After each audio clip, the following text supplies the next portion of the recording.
Bonjour les enfants, j'espère que vous allez bien. Aujourd'hui, on se retrouve pour une nouvelle histoire qui s'appelle Les beignets flambés. L'auteur de cette histoire est Geneviève Hurier et l'illustrateur, donc la personne qui a fait les dessins, vous vous souvenez, est Loïc Jouanigo. C'est une histoire avec de très jolies illustrations, vous allez voir. Par contre, attention, vous allez voir, ce sont des petits lapins qui font des bêtises, donc ne refaites pas la même chose chez vous. On y va ?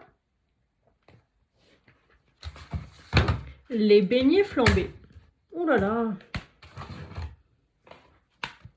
C'est parti. Les beignets flambés.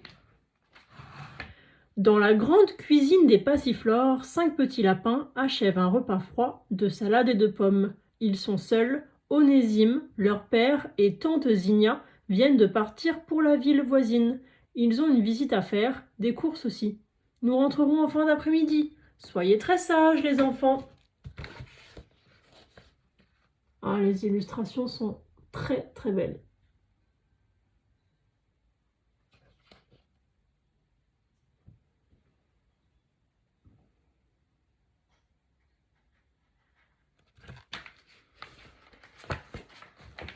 Mistouflé achève sa pomme.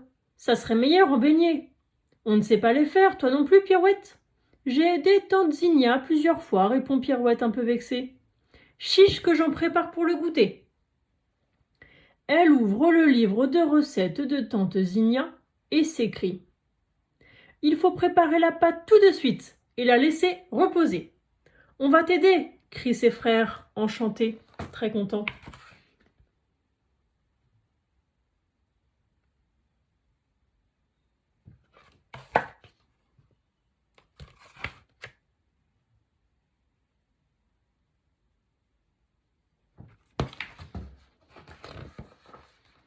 C'est facile à dire, plus difficile à faire. Gare aux œufs qui roulent. Pourquoi la farine fait-elle de gros grumeaux dans le lait? Il faut tout recommencer. La pâte mise au frais, on épluche les pommes. Enfin, plus délicat encore, on bat le blanc d'œuf en neige. Ils sont en train de cuisiner des beignets. Ça a l'air compliqué. Et là, on a même une image de la recette, une photo de la recette.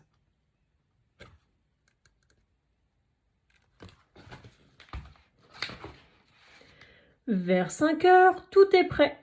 L'huile chauffe dans la bassine. Pirouette mélange les tranches de pommes et la pâte devant les garçons, attentifs. Allons-y. Voici d'abord 2 beignets un peu palos, mais les suivants, dorés, croustillants, sont parfaits. Bravo, encore d'autres, plus vite. J'en mets 8, crie Pirouette.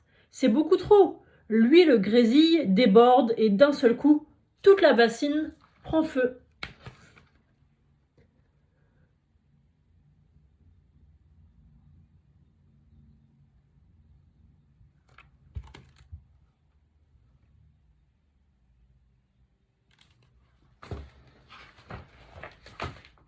Les enfants reculent, terrorisés. Ils ont très peur.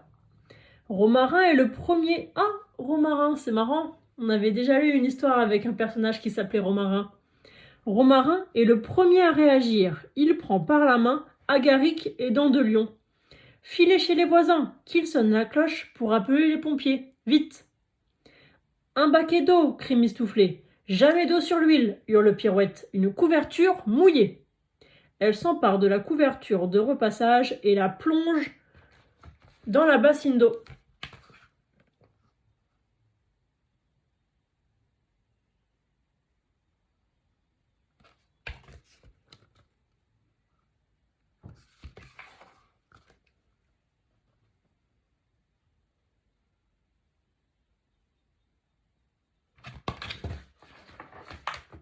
Le feu pétille et ronfle, une fumée noire et grasse envahit la cuisine. Mistouflé veut ouvrir la fenêtre. N'ouvre pas, ça flambera plus fort. Éloigne les chaises, les tabourets. Nous, on tord la couverture. Gorgée d'eau, elle pèse lourd la couverture. Pleurant, toussant, frères et sœurs essaient en vain de la sortir. Ils n'y arrivent pas. Mistouflé saisit le livre de recettes, un peu roussi. On n'y arrivera pas, j'étouffe, halète Romarin, désespéré.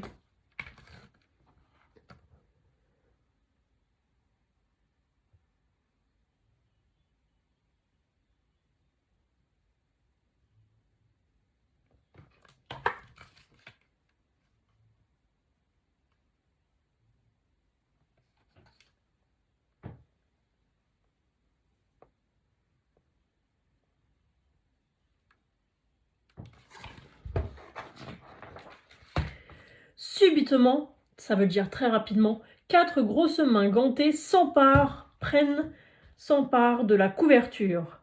Reculez, reculez les enfants.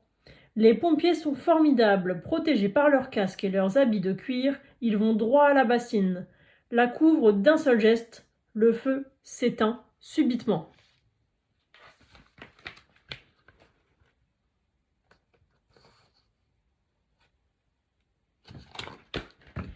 Une fumée blanche et âcre remplace la fumée noire. Extincteur, ici, sur le côté, là, au plafond. Vous, les enfants, sortez.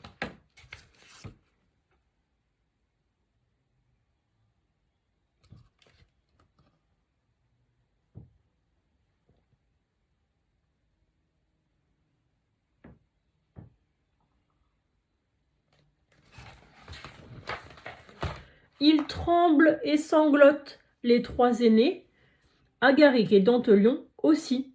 J'ai une cloque au pied, crie Mistouflé très effrayé. Un pompier secouriste s'approche aussitôt. Viens mon garçon, je vais te faire un beau pansement. En reniflant, Mistouflé tend sa patte blessée. Mon pantin à moi, il est brûlé aussi demande Dandelion. Personne n'a le temps de lui répondre. Voici Onésime et tante Zigna au tournant du chemin. Les voisins courent les rassurer. Les enfants n'ont rien, le feu est éteint.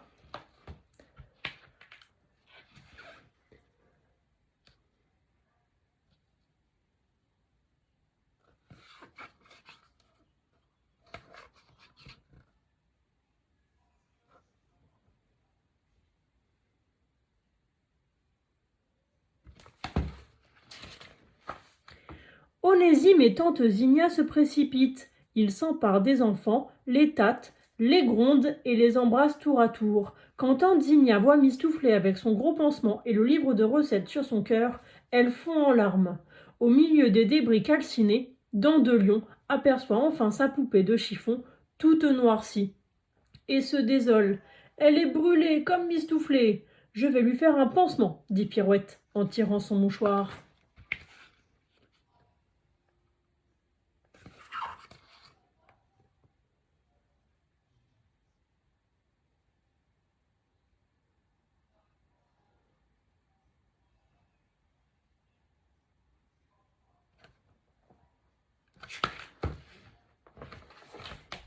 Les voisins regardent la cuisine dévastée.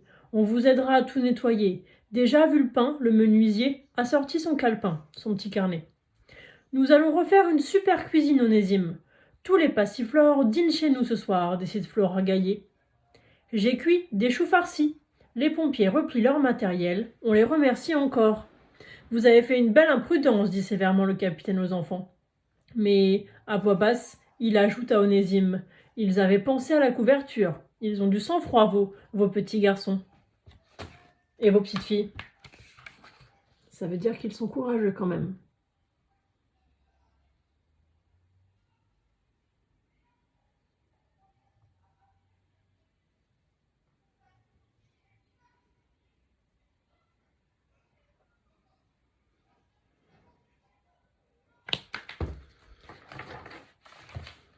Le 4 décembre suivant, tante Zigna et ses voisines font frire des montagnes de beignets dans la cuisine, remise à neuf. On attend des invités. Ce sont les pompiers, dans leur bel uniforme. Avec les enfants et les voisins, ils se régalent de beignets et crient « Vive la Sainte Barbe, vive tante Zigna, vive les passiflores !» Ça se termine bien. La cuisine est refaite et tout le monde fait un joli repas. Avec les pompiers.